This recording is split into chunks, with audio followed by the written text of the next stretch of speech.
Hola, hola, buenas noches. Bienvenidos esta noche a este capítulo virtual. Somos de la Fraternidad Internacional de Hombres de Negocios del Evangelio Completo, así que vayan sumándose, aquí los estamos esperando. Bueno, bienvenidos a todos, mi nombre es Mario Castañeda y pues aquí estamos sirviéndole al Señor en esta cuarentena, esperando que toda su familia y amigos se encuentren bien y esperemos que todo salga como Dios manda, con la confianza en Dios.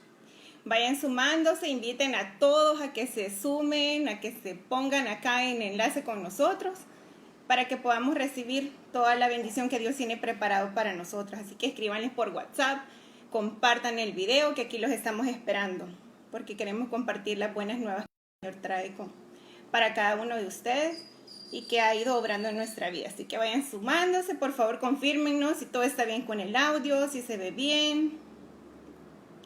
Aquí los estaremos esperando. Bueno, voy a introducir, pertenecemos al capítulo Lourdes, somos la Fraternidad Internacional de Hombres de Negocios, lo completo. Muchos se preguntarán qué somos. Voy a hacerles una pequeña introducción. Lo primero que hay que hacer es que somos una organización laica. Significa que aquí están de todas denominaciones religiosas. Aquí no distinguimos, ni aquí no se pregunta de qué iglesia sos o venite para mi iglesia. Es lo bonito de esta organización. Y parte esencial de esta organización es que evangelizamos a través de testimonio. Por lo que nosotros vamos a tener ahorita de contarles parte de nuestra vida, que incluso muchos no lo saben, y yo lo digo también en mi testimonio personal, que en esta organización me quitaron una máscara y pronto sabrán qué fue. Bueno, buenas noches a todos, ¿verdad? Yo creo que ya tenemos un poquito más de público en el enlace. Mi nombre es Laura de Castañeda, soy también del capítulo de Lourdes de Damas. Nosotros nos reunimos todos los sábados a las 3 de la tarde en la panadería San Martín de Metrocentro Lourdes. Igual los caballeros se reúnen también en panadería San Martín, pero ellos se reúnen los miércoles a las 6:45 de la mañana. Así que para quienes estén invitados, que vivan cerca de esta zona, pues están cordialmente invitados a nuestros capítulos. Bueno, tengo años de edad, soy de profesión abogado, soy el segundo de 4 hermanos, hijo de un economista y de una secretaria comercial. Algo que marca mi vida sucedió cuando yo tenía 15 años. Yo me meto con una muchacha y ella queda embarazada. Y yo negué esto en el colegio, en la universidad. Nadie sabía que yo tenía ya una hija. Fue bien duro porque yo realmente no la quería. Cuando llegaba a la casa de mis padres, yo buscaba la manera de irme de la casa, de buscar cualquier pretexto, cine, jugar basquetbol o algo para no estar ahí. Y comenzaban pensamientos míos porque yo miraba que esa era la basurita, que esa era el punto negro en la página blanca. Yo decía que ojalá les pasara algo, que ojalá tuvieran algún tipo de accidente, porque yo no quería tanto a ella como a la mamá. Fue así, fui creciendo, llegué a la universidad, me invitan a un retiro. En este retiro yo acepto al Señor y le pido perdón por esos pensamientos que tenía.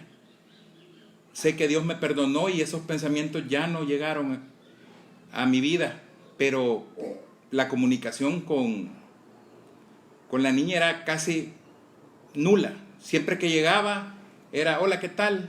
¿Cómo estás? Bien, me decía yo, y me daba la vuelta. Bien, decía ella, y se daba la vuelta. Mis papás me decían, anda a saludarla, anda a hablarle, y yo trataba lo menos de hablar con ella, porque sinceramente yo sentía que era algo que yo no debía de estar viviendo. Entro ya a la universidad y conozco a mi esposa, que realmente es una gran bendición, y comienzo a andar de novio. Pero ¿saben qué? le oculté que yo ya tenía una hija. Y yo andaba con ella y yo le ocultaba. Yo siempre decía, ¿cuándo le cuento? ¿Cuándo le cuento? ¿Cuándo digo esto? ¿Cuándo digo lo otro? Nunca me encontré en el valor de decirle. Hasta que una compañera de trabajo me dijo, dígaselo, a una mujer es mejor que se lo digan antes. Fue así como a mí me nació del corazón decirle eso y prácticamente cortamos. Ella se decepcionó.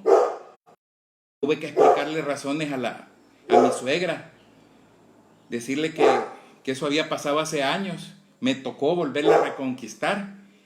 Y es así como que poco a poco ya logramos superar eso y nos casamos. Bueno, en mi caso comentarles que yo soy psicóloga de profesión, tengo 38 años de edad y pues cuando yo empecé realmente en mi vida fui una mujer muy bendecida, yo hoy lo reconozco, realmente yo crecí con papá y con mamá en casa, una bendición. Yo considero que mis papás son unos dignos representantes del amor de Dios en mi vida. Somos 3 hermanos, yo soy la de en medio, tengo una hermana mayor y un hermano menor. He crecido en un hogar donde ha habido amor, mucha entrega y mucho cuidado hacia cada uno de nosotros con mis hermanos. Así que fui una niña con una infancia muy feliz, pero una niña que también fui criada para poder ser una mujer independiente. Yo recuerdo muchas veces a mi mamá decirnos, a mi hermana y a mí, que nosotros teníamos que ser profesionales, que no todos los hombres eran tan buenos como mi papá y que nosotros teníamos que tener armas para el futuro. Así que fue parte de la insistencia de mi mamá. Mi mamá pues se dedicó a cuidarnos y fue mi papá quien completó una carrera universitaria. Entonces esa era quizás la motivación, hoy lo entiendo, que era la motivación por la que ella nos enseñaba eso. Sin embargo, quiero decirles que yo crecí con esa autosuficiencia. Yo creí que con ser la licenciada, que yo lo tenía todo bajo control. Y así fui creciendo y nosotros pues nos conocimos con mi esposo en la universidad. Así que sí logramos la meta que mi mamá soñaba, ¿verdad? Dios nos ayudó a completar carreras universitarias. Y ahí fue que nos conocimos. Todo el noviazgo, pasamos un año súper bien, antes de que pues se conociera esa verdad que él ha revelado, ¿verdad? Para serles sincera, para mí fue un balde de agua helada. Y les voy a decir por qué. Porque yo consideraba básicamente que yo era una niña buena, una niña de su casa, que solo pasaba de la universidad a la casa, de la casa a la universidad. Y yo no entendía cómo alguien a esa edad ya tenía una hija. A mí me parecía eso inconcebible realmente. Y me golpeó duro el saberlo. Y obviamente, pues, como él lo comenta, ya no fuimos novios por un tiempo, pero él se dedicó también con tantos detalles a reconquistarme. Y creo que cabe mencionar que a los 19 años uno cree que el mundo está a sus pies, que no pasa nada y que todo lo tiene uno bajo control. Y realmente darme cuenta de eso y a medida que fueron pasando las cosas, mi mamá siempre me decía que había que hacer lo correcto. Hoy entiendo que ser obedientes también es bueno, porque quizás no estaba dentro de mi naturaleza o de un corazón sincero el acercarme a ella o al decirle a él acércate a ella, pero creo que es lo correcto que había que hacer y por eso es que yo se lo aconsejaba a él. Y a mí realmente me caía mal que ella me aconsejara porque yo decía, yo si me acerco a ella, yo sé que ella se va a enojar. Pero fue como yo empecé ya a tratar de acercarme a ella. Fue un sábado, ahí estaba ella donde mis papás, llegué yo y empezamos a platicar y era la misma rutina, ¿qué tal estás? Bien y todo, pero yo no me di la vuelta y me fui, sino que me quedé y platiquemos. Y nos sentamos y empezamos a platicar, mira, ¿y qué tal estás? ¿Cuántos hermanos tenés ya? ¿Y qué tal es tu familia de tu mamá? Y empezamos a platicar. Ahí ella me dijo, papá, primera vez que hablas conmigo. Y estas palabras a mí me impactaron. Yo, la verdad, me sentí mal por todo el tiempo que había perdido y le dije, no te preocupes, de hoy en adelante vamos a platicar por lo menos una vez a la semana. Ella estudiaba en ese tiempo psicología y en la universidad. Y una vez a la semana yo me reunía con ella y platicábamos. Pero a la vez yo me sentía mal porque yo decía, si le cuento que hoy nos reunimos o hablamos eso, yo tenía miedo que ella se enojara por eso, pero es algo que yo realmente le doy gracias a Dios de este acercamiento que hubo con... Ya casados, pues comenzaron, cierta manera, algunos problemas. Y el primer problema que tuvimos fue el de la mentira, fue un problema económico. A raíz de una crisis, mis ingresos me empezaron a bajar. Y como mis ingresos bajaron, empecé yo a ocupar tarjetas de crédito para no bajar mi nivel de vida que tenía con ella. Y todo hombre que se siente machista y orgulloso, yo no le dije nada a ella y mis ingresos bajaron y comencé yo a ocupar las tarjetas. Llegó un momento que ya la tarjeta de crédito, el pago mínimo ya no era tan mínimo y ya no lo podía pagar. Yo había trabajado en un banco, específicamente en un área de cobros, y yo conocía cómo se hacía todo esto. Y cuando yo salía de orgulloso y yo les decía, no, mira, si yo sé de lo que trabajas, yo sé cuánto vas a ganar, yo sé la comisión, porque yo me sentí intocable. Hasta que al gestor de la tarjeta de crédito se le ocurrió ver mi expediente y ver a quién había puesto de referencia. Y puse a mi suegra. Le hablaron a mi suegra le habló a mi esposa, que tenía un amor en una tarjeta de crédito. Y me acuerdo esa tarde, mi esposa, nos sentamos, que quería hablar conmigo, y mi esposa me vio a los ojos y me dijo, decime la verdad, tenés una tarjeta de crédito y la tenés en Mori y todo. Y yo ahí me dio pena, la verdad, pero lo que seguí de orgulloso y mentí. Le dije, no, no es mía, es de un amigo, ya vamos a arreglar eso. Y ella todavía me preguntó, ¿estás seguro? Y yo me acuerdo que todavía le dijo, sí, le dije, te lo juro por Dios. Y le estaba mintiendo. Ella me dijo, mañana vamos a ir a aclarar eso. Yo le dije que sí. Planeé yo una gira con unos par de clientes míos. Yo dije, me va a tardar toda la mañana para que no vayamos al banco. Pues resulta que las mujeres son cosas serias. A mí me asombró cuando yo le hablé y le dije, mira, estoy a medio de una reunión, voy a salir más tarde y todo, quizás mejor voy a ir el lunes, le dije, a arreglar eso. Entonces ella me dijo que ya estaba con el encargado del banco y que efectivamente... Y ahí uno se da cuenta que el error no estuvo tanto en ocupar las tarjetas de crédito, sino en la mentira. Fue la mentira que caí en no decirle la verdad. Y fue eso que cayó tan bajo. Caí tan bajo que realmente no hallaba qué hacer. Me tocó pedir perdón y empezamos un método de yoga, decirle a ella cada cheque que salía, mira, vamos a tratar de ordenar nuestras finanzas. Ahí sucede algo impactante. Un colega de los que estamos ahí en el despacho andaba vendiendo boletos para la venta de un vehículo. Entonces, como llevaba un caso con él, pues me dijo, de este caso te voy a descontar porque los boletos no los he vendido. Y como ya le había contado a ella de que iba ya a llegar con el pago, cuando le expliqué me dijo, ¿por qué? Le hubieras dicho que no podía, le hubieras dicho que no. Y entonces yo le dije, no puedo, él me da trabajo. Pues resulta que 2 meses, exactamente 2 meses, me llaman que me gané el vehículo que estaban en el rifa. Y esto solamente es Dios. Dios estaba trabajando ya con nosotros y no nos habíamos dado cuenta. Dios comenzó a trabajar nuestras finanzas. A raíz de esta bendición, comenzamos con un tratamiento. Bueno, voy a retomar de cuando nos casamos. Nos casamos y miren, uno aprende a ser esposa en casa. Así que para los papás, para las mamás que nos están viendo, tenemos que ser unos buenos ejemplos para ellos de esposo y esposa. Mis papás se casaron jóvenes y habían pleitos que yo observaba y así fue la manera en que yo aprendí quizás a ser esposa. Así que cuando llegué a mi matrimonio, empecé a repetir algunas cosas que no eran buenas, que no fueron de una mujer sensata. Y ustedes se preguntarán, Dios, ¿dónde estaba en mi vida en todo esto? Básicamente yo tenía un Dios bombero. Yo tenía un Dios en el que me habían enseñado de chiquita que estaba en el cielo, que Dios te va a castigar. Y esos eran los conceptos que quizás de niña recibí, y es bien difícil después tratar de cambiarte ese cassette o esa enseñanza que te han dado. Sin embargo, fuimos avanzando en cuanto al matrimonio, como les digo, con una Laura insensata. Yo gritaba por todo, gritaba por nada, gritaba porque había dinero, porque no había, y porque yo creía que tenía también el control de la economía de nuestro hogar.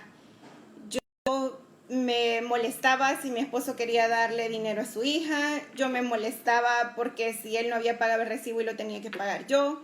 Entonces, todo ese tipo de cosas me habían enfermado de ser esa mujer autosuficiente.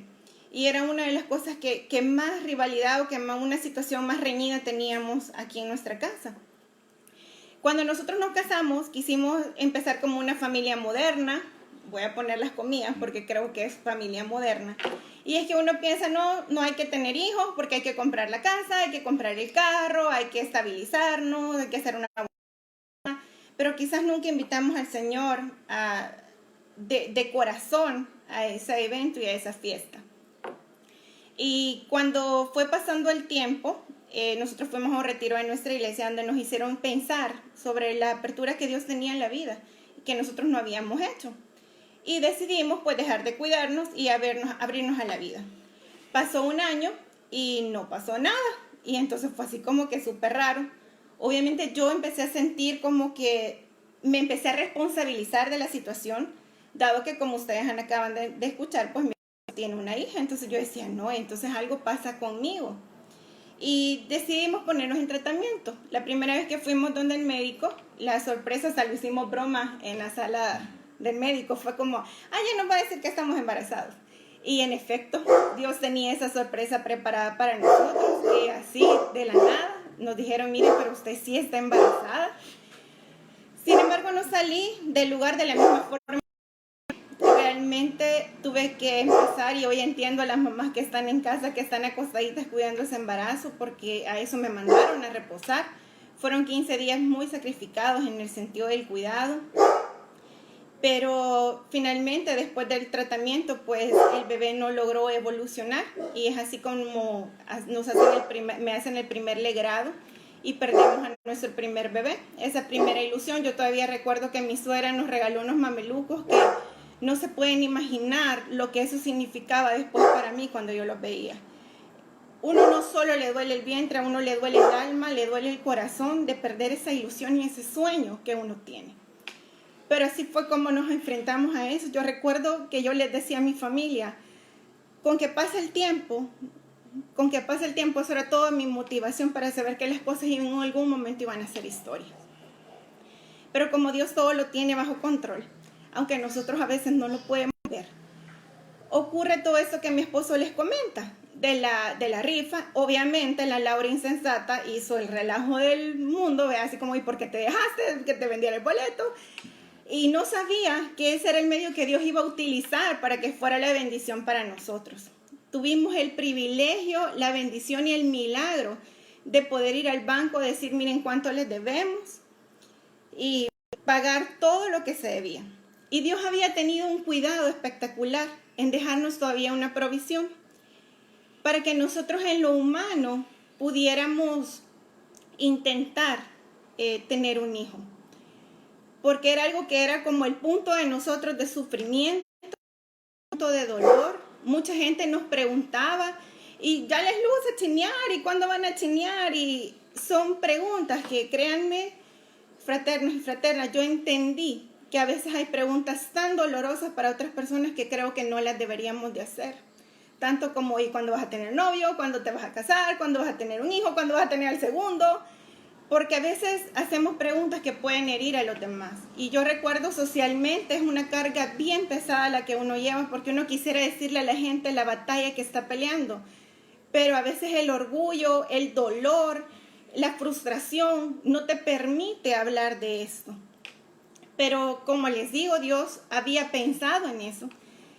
Y en la provisión que nos dio, nosotros hicimos 2 tratamientos de fertilidad. En el segundo tratamiento, nosotros quedamos embarazados por segunda ocasión. Fue una alegría. Y quiero ser sinceros con ustedes de por qué era la alegría. Yo recuerdo que con ese examen nos fuimos para la casa de mis papás. Y yo lloraba y lloraba y lloraba. Pero ¿saben qué? Lloraba quizás de la emoción de tener un hijo. Yo lloraba de la emoción de no sentirme infértil, que yo solita me había puesto esa etiqueta de infertilidad.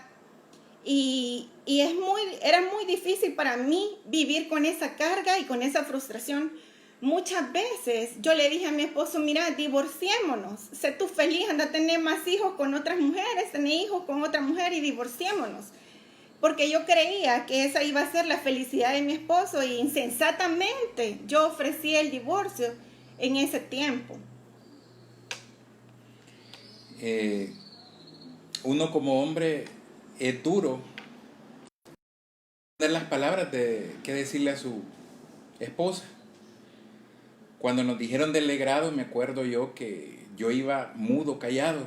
Empezó en mí un cierto odio a Dios. Y este odio estaba en mi corazón. Me daba cierta cólera ver en algún semáforo a una muchacha embarazada. Yo decía, ¿cómo es posible? O sea, yo empecé a reclamar a Dios, ¿por qué? Porque yo ahí no entendía, y uno lo que dice cuando no entiende las cosas es ¿por qué? Y hoy uno que las entiende es ¿para qué? ¿Qué propósito tiene? Fue así como también me empezó a dar una cierta división con mi esposa. Yo miraba otras mujeres embarazadas en algún centro comercial que iban, y yo decía, esa sí puede. Y ese mismo me hizo como separarme de ella un poco. En vez de apoyarle todo, yo sentí que me separé un poco emocionalmente y físicamente de ella. Fue así como en un retiro que hicimos de pareja. Fue un retiro que yo le confesé mis sentimientos. Allí entregamos nuevamente nuestro matrimonio al Señor. Y ahí Dios empezó a trabajar nuestra vida ya de pareja. A todo esto con mi hija, ella me decía que siguiera hablando con ella, se conocen, se hacen amigas. Y yo por un lado sentía bonito ya la relación con mi hija, pero por otro lado yo me daba cólera el decir yo con ella quiero tener hijos. Y era bien difícil para mí. Y entonces Dios nos dio ese retiro, y a partir de ese retiro sentí como que éramos novios nuevamente. Como que nuestra relación partió de cero. Y Dios nos restauró el matrimonio. A partir de ese retiro nos hizo unas personas nuevas, un noviazgo nuevo. Bueno, comentarles que no concluí la parte del por qué el sentimiento de mi esposo, pero nosotros perdimos a ese segundo bebé también, un segundo dolor, un segundo hijo que está en el cielo. Fue realmente un proceso difícil otra vez, pero ahí solo me consolaba que el tiempo pasara. Y sí me molesté con Dios, sí le reclamé, sí tuve buenitis, fue como, y nosotros que hicimos bien las cosas, que nos casamos, que somos una pareja buena, entre comillas, que uno cree que es merecedor de esas cosas y que uno cree, no, si se casa y toda la gente tiene hijos, uno cree que la vida le va a pasar exactamente igual, y la vida, Dios no tiene los mismos propósitos para cada uno de nosotros, y nosotros, para nuestra familia, el propósito de Dios era distinto. Quiero comentarles que alrededor de toda esta situación que pasaba, también el cáncer de seno llegó a mi familia. Fue una prueba, un desierto que vivimos. Llega a mi hermana mayor. Mi hermana mayor tiene una bebé de 1 año 3 meses para ese momento. Y pues batallamos con mi familia durante 3 años. Fue una batalla dura, porque cuando el cáncer llega a la vida, uno oye el cáncer allá, en otra casa, en otra familia, con otras personas, pero no te imaginas cuando llega a tu casa y cuando golpea a tu familia. Y entonces es una de las pruebas que Dios tenía planeada para podernos dar muchas bendiciones quizás después de eso, porque entendimos que mi hermana tuvo que partir a la presencia del Señor después de esos 3 años. Mi sobrina ya estaba más grandecita, tenía como unos 3, a cumplir 3 años, iba cuando me fallece.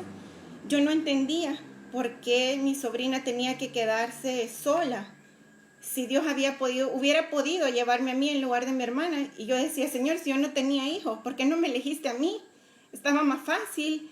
Y muchas cosas pasaban por mi mente, y el enojo quizás, y los cuestionamientos de por qué todas las cosas te están pasando a ti son fuertes cuando llegan a tu vida. Yo no sé si tal vez tú estás en ese momento en el que sentís que todas las batallas son tuyas, en que el mundo entero lo estás cargando, pero yo en ese momento me sentí así.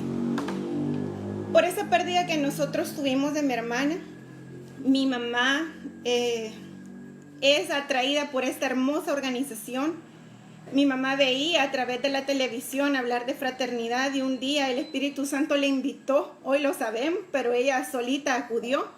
Y ella me trataba de convencer, me decía, hija, deberías de ir, vieras cuántas mujeres hablan de las cosas que les pasa, de cómo Dios transforma su vida.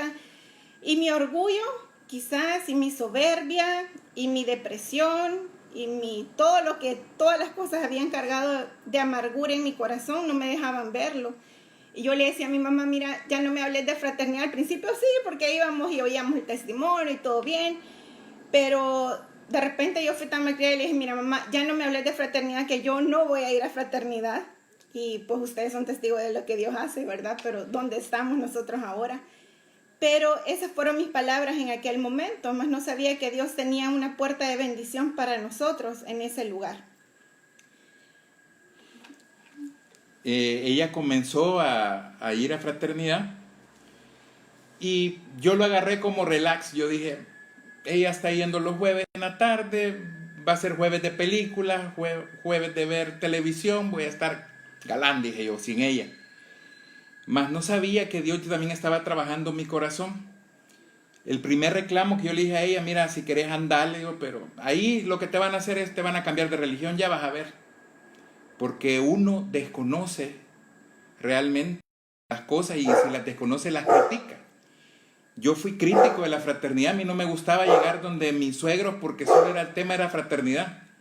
Que quién dio el testimonio, que quién es esto, que qué capítulo esto, y yo le decía a ella, mira, anda vos donde tus papás, porque yo realmente no quiero saber nada de fraternidad. Y Dios empezó a trabajar mi corazón. Me acuerdo que siempre les dije que hablaba con mi hija, sí, era con ella. Cuando ella llegaba decía, ¿qué tal te fue? Bien, me decía, me daba la vuelta y seguía viendo la película. Pero no sé por qué me dio un jueves de esperarle, y apagué la televisión y me fui atrás. Y ella, no, pero contame de qué fue el testimonio. Y ella se quedó asombrada, se me quedó viendo como a algo le pasa. Y le dije, no, vení, sentémonos, y nos sentamos y explícame. Y ella me contó que era una persona que había dado el testimonio, era la vida de ella. Y desde ahí comencé un interés por la fraternidad, pero siempre de forma separada. Mi suegro me invitaba y me decía, vaya a la fraternidad, venga al capítulo. Y yo, de soberbio todavía, le digo yo, no, le dije, ahí el día en que pongan un capítulo afuera de mi colonia, ahí voy a ir. Porque mi pensamiento decía, nunca van a poner un capítulo afuera de mi colonia. Y justamente como un mes y medio después lo ponen, entonces ya no había excusa. Tuve que ir. Me gustó. No sé, no me acuerdo del testimonio, pero lo que sí me acuerdo es que me gustó el servicio. Posteriormente yo llegué el miércoles y el fin de semana era el seminario avanzado de líderes, a él.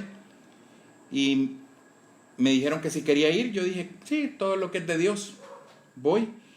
Y en ese Sahel me doy cuenta del servicio de la gente, y dije yo, en esta organización quiero servir. Dios toca mi corazón y el servicio en mí comienza ahí en la fraternidad. Comienzo a servir en mi capítulo. Y increíblemente quien más criticaba a la fraternidad es el que ya está sirviendo. Pero Dios tiene sus propósitos. Cuando yo llegué a fraternidad, mi mamá ya era servidora, mi papá también ya era servidor de un capítulo. Y pues Dios me llevó a mí directamente a un Sahel, a un evento que hacemos en un hotel de playa, ¿verdad? Y es un seminario avanzado de entrenamiento de líderes. ¿Qué es lo que hace el Señor ahí? Entrenarnos. Ese fue el mensaje que yo me del Sahel. Yo no tenía un capítulo, había ido a sorprender a mi mamá un día un capítulo, pero nada constante, sino que fui Vamos a ir directo donde Dios me dio ese mensaje. Me dio el mensaje de te voy a entrenar. Y así fue y así es como Dios lo ha hecho en mi vida. Yo solita busqué un capítulo y les voy a decir y les quiero platicar del Dios de detalles que yo conocí en Fraternidad. Yo no me atreví a ir sola, pero después agarré fuerzas y me fui solita a un capítulo. Pero después pasé por una comida rápida, que me encantan las hamburguesas, y yo dije, me voy a quedar aquí. Pero en eso el Espíritu Santo te lleva hasta el lugar donde tienes que estar en el momento indicado. Y fue así como yo llegué a mi primer capítulo. Y Dios tan lindo, tan detallista, que esa cena que sirvieron en el capítulo al que yo acudí eran hamburguesas con papas. Entonces empecé a sentir que Dios estaba tratando y hablando conmigo. Yo tenía que ir de Lourdes hasta Santa Tecla al capítulo y yo ponía de pretexto el combustible. En eso, en la empresa en la que trabajo me dicen, Laura, te vamos a dar una nueva prestación y te vamos a dar combustible. Miren, eso solo Dios lo puede hacer. Es un Dios de detalles, un Dios que se ocupa y que se preocupa por ti. Y así fue. Así que ya no tuve tampoco pretexto por el combustible. Como cuenta mi esposo, saben que nosotros llenamos en los capítulos unas hojas de peticiones, que lo hacemos por fe, porque nosotros sabemos que Dios sabe lo que nosotros queremos o que nosotros necesitamos, pero por fe nosotros llenamos las hojas de peticiones. Yo cuando llegué al capítulo, lo primero que hice fue ir a pedir por mis hijos. Esa era mi fijación en ese momento, era Señor, es más, pedía gemelos, porque decía, ya, sí, 2 gemelos, ya, y teníamos 2, ¿verdad?, de una sola vez. Pero mi insistencia era esa. Pero el tercer jueves que yo fui, como mi esposo comenta, yo escuché un testimonio diferente, un testimonio que habló mi vida y que me dijo, Laura, tenés que levantarte en fe. Y yo me acuerdo que mi motivación fue esa, cuando yo vi a esa mujer que tenía una historia muy parecida a la mía. Yo dije, yo voy a ser la que me voy a levantar, voy a dar un testimonio, aunque ese milagro en mi vida todavía no haya pasado, porque ella sí ya tenía un hijo. Pero yo dije, yo lo tengo que hacer. 9 meses después, fíjense qué número más significativo para mi testimonio. 9 meses después yo estaba dando mi testimonio por primera vez. Fue una experiencia muy linda, aunque les voy a ser sincera en el servicio. Yo empezaba de asistente, pero no me animaba a servir. Pero cuando yo llegué a Fraternidad 3 meses después, me pasa todo lo que mi esposo acaba de describirles. Entonces él empieza a servir y yo por competitiva dije, no, yo no me quedo atrás, yo voy y sirvo, ¿verdad? Y la experiencia que el Señor me tenía era maravillosa, o sea, yo no lo sabía, pero sí es hermoso realmente servirle a otras mujeres, así como todas luchamos unas por otras y todos los hombres luchan unos por otros y eso es lo más lindo de Fraternidad. Así que entramos al servicio y ya vivimos también una experiencia, ¿no? Lo hacíamos broma, pero ya íbamos con mis papás y hacíamos pláticas de mesa y todo era diferente cuando ya todos estábamos en fraternidad. Pero estar en fraternidad no implica que todo va a ser maravilloso, ¿verdad? Vamos a tener siempre altos y bajos, porque a veces cuando más cerca de Dios estamos, más probados somos. Pero tenemos que darnos cuenta cuando Dios abre nuestros ojos, porque en esta parte de mi vida o de la vida que ya estábamos viviendo, entendimos que teníamos que amar la voluntad de Dios, porque la voluntad de Dios es siempre buena, agradable y perfecta para nuestra vida, aun cuando nosotros no lo podamos entender, porque nuestro sufrimiento y nuestros cuestionamientos no es que hubiesen desaparecido del todo, pero Dios estaba trabajando en limpiar nuestro corazón. Y si ustedes no dan testimonio todavía, yo les invito a que a veces no esperemos que Dios haga el milagro, levantémonos en fe y hablemos sobre nuestros testimonios. Yo al inicio les hablé de las máscaras. Yo mantuve oculta a mi hija y de tanto oír testimonios yo decía, yo tengo que pedirle perdón a mi hija.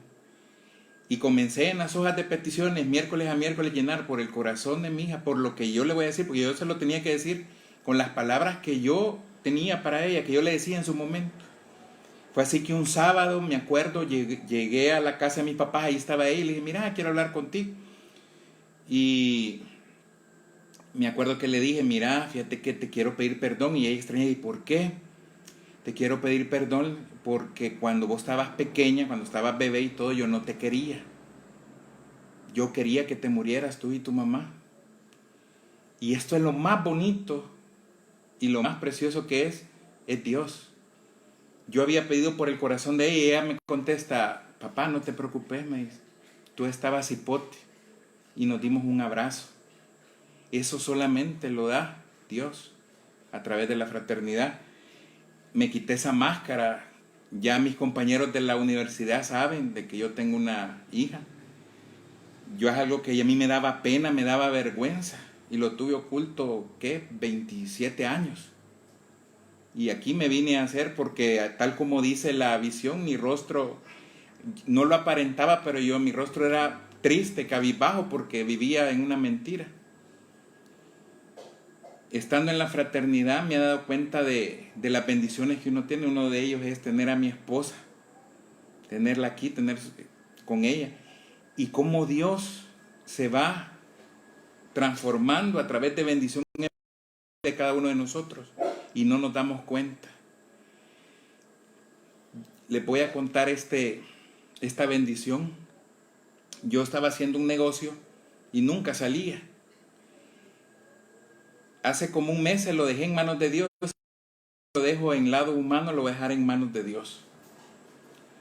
Y vi que comenzaba ya a salir y surge lo de la cuarentena. Entonces, claro, o sea, todo se detuvo, todo. Entonces yo dije, bueno, ni modo, bueno, hay que confiar en Dios, yo se lo he dejado todo a Él. Y de repente me llama una persona que ni sabía de la existencia del negocio, me dijo, mira, ¿tú sos el del negocio? Sí, yo, no te preocupes, yo te voy a ayudar. Y realmente yo no lo creía. Yo le hablé a mi esposa y le digo, mira, me acaban de hablar y esto. De hecho, no creíamos, ninguno de nosotros creíamos. Pero Dios es un Dios de detalles, un Dios que asombra, y realmente estar en esta crisis y que de repente salga una bendición, créanme, es para hacer lo que estamos haciendo, dando testimonio de las grandezas de Dios. Estando en fraternidad, nos damos cuenta de la bendición que tenemos unos a otros.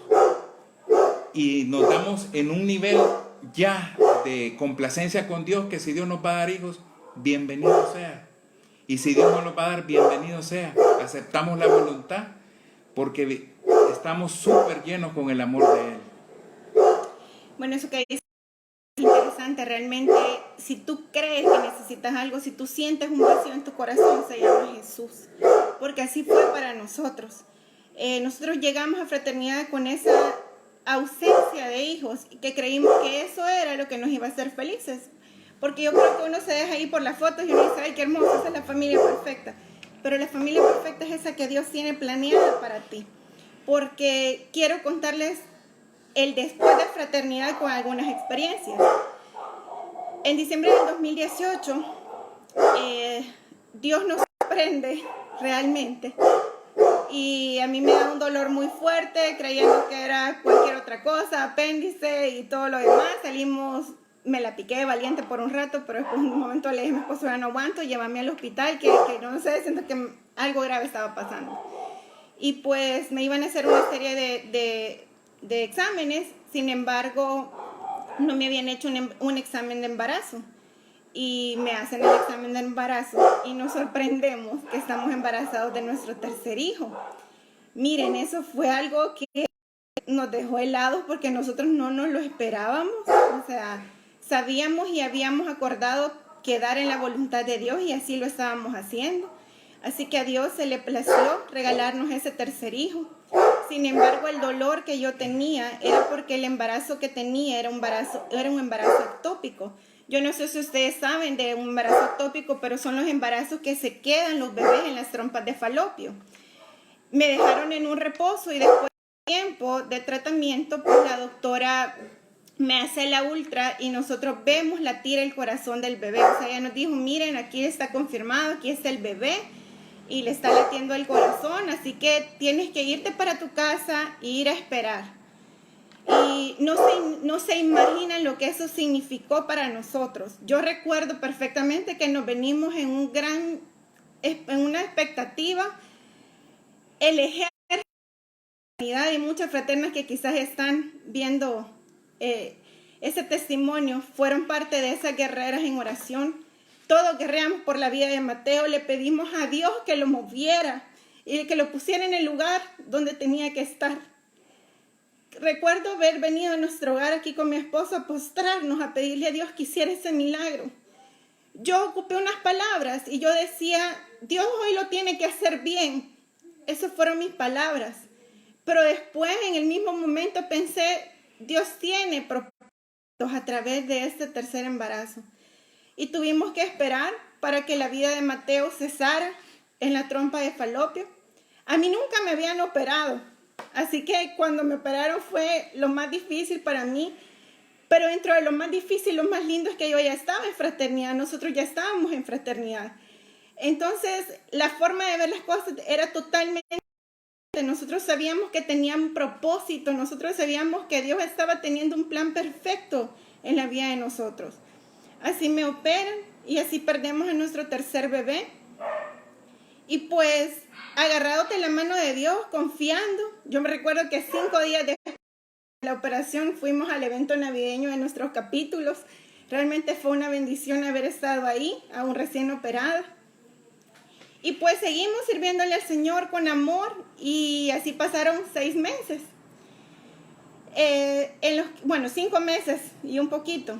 En junio del año pasado, del 2019, empieza un dolor nuevamente, pero ahora al lado izquierdo. Y yo empecé a pensar, no, son los fantasmas de mi mente, vean, no pasa nada, Dios tiene todo bajo control, no es lo mismo. Pero en todo eso estábamos viviendo una adversidad. Yo recuerdo que teníamos a mi hermano hospitalizado, mi hermano tenía casi 10 días de estar hospitalizado con una enfermedad grave, de la que también le damos gloria a Dios porque Él lo restableció de salud y pues está súper bien ya. Pero 3 días después de que mi hermano había salido del hospital, a mí me operan nuevamente. ¿Y por qué me operan? Porque Dios había planeado para nosotros un cuarto hijo, un cuarto bebé, pero este bebé también era un embarazo ectópico y me tienen que quitar la trompa de falopio izquierda. Yo no sé si ustedes conocen la estadística de las personas que fallecen por embarazos ectópicos. Según dicen, es alta. Así que yo le doy gloria y honra al Señor de estar viva. Le doy gloria y honra al Señor porque nos prestó 4 hijos. Porque yo creo que ahora nosotros sabemos que no perdimos 4 bebés, sino que nosotros ganamos confianza en el Señor. Estos 2 últimos hijos que nosotros perdimos y que hoy ya gozan de la presencia del Señor, realmente era un plan perfecto de Dios para que nosotros confiáramos plenamente en Él, para que nosotros viviéramos convencidos de que su amor, su misericordia es infinita, para darle la gloria a Dios de que este mes, ¿verdad? En abril y mayo, nosotros cumplimos nuestro 13 aniversario de bodas. Así que para la gloria de Dios y para los pronósticos humanos quizás nosotros ya estuviéramos divorciados. Pero Dios lo que hizo con cada uno de estos procesos fue afianzar más nuestro amor. Es hacernos sentir hijos de Dios, que nada pasó por casualidad, sino que Dios tenía un propósito. Y es que si usted nos está escuchando y ha vivido situaciones como las de nosotros, los matrimonios no se tienen que acabar por eso. Lo importante es que Dios tiene nuestra vida. Dios tiene, yo no sé qué es lo que tú estás necesitando esta noche, a lo mejor un carro, una casa, alimentos, algo que tú creas que necesitas. Pero una cosa, si tú lo necesitaras, Dios ya te lo hubiera dado. Así que así vemos nosotros con esa óptica, esa situación que nos ha tocado vivir. Así como nosotros nos sentimos súper orgullosos de pertenecer a los hombres más felices y en este caso a las parejas más felices de la tierra. Eso es parte de nuestro testimonio, lo hemos tratado de resumir para efectos de transmisión, pero créanme, pues las bendiciones de Dios son a cada momento. Así que voy a permitirme hacer una oración de entrega. Les pido ahí donde estén que pongan una actitud de oración y respeto. Esta oración muchos ya la hicieron, pero yo lo que digo es, debería hacerse a diario, porque uno no sabe ni el día ni la hora. Amado Padre, buen Dios, te damos gracias por tantas bendiciones que nos da en nuestra vida. En este tiempo te pido por mi vida, por mi familia, por mis parientes, por mis amigos. Y sobre todo, te digo que soy un pecador y que te acepto como mi único Salvador. Señor, espero y estoy seguro que escribirás mi nombre en el libro de la vida. Todo esto te lo pido en el nombre poderoso de tu Hijo Jesús. Amén y amén. Amén. Bueno, y quizás solo para cerrar nuestra transmisión también, les voy a pedir que hagamos una breve oración para cerrar, ¿verdad?, este evento virtual que hemos tenido el privilegio de realizar. Les pido también una posición de respeto. Padre amado, te damos gracias, mi Señor, por este día de vida. Gracias, mi Dios, por toda la provisión que nos has dado, emocional, espiritual, físicamente. Gracias, Señor, porque nos tienes unidos a estos medios de comunicación. Te pido por cada uno de los hogares que están enlazados, Señor, para que tú seas el remanso de paz, para que tú seas el buen pastor. Porque, Señor, si tú nos cuidas, si tú eres nuestro pastor, nos tendrás en descanso, nos tendrás en paz. Nos harás gozar, Señor, de tu espíritu, que llena, que reconforta y sobre todo, Señor, que motiva a seguir adelante. Y te pedimos, Padre, por todo el mundo, para que esta pandemia vaya cesando lo más pronto posible y que guardes a nuestra nación, Señor, de todo esto que está ocurriendo. Todo esto te lo pedimos en el nombre poderoso de tu Hijo amado Jesús. Amén. Bueno, Amén. Gracias por habernos dejado entrar a sus hogares, ¿verdad? Que pasen feliz noches y cuando todo vuelva de nuevo a la calma, sepa dónde poder buscar, ¿verdad? En esta página pueden buscar los diferentes capítulos. Hay capítulos de caballeros, de damas y de jóvenes, en desayunos, almuerzos, refrigerios y cenas. Así que ustedes pueden buscar el que les convenga para que puedan ser parte de la gente más feliz de la tierra. Hasta pronto. Hasta pronto.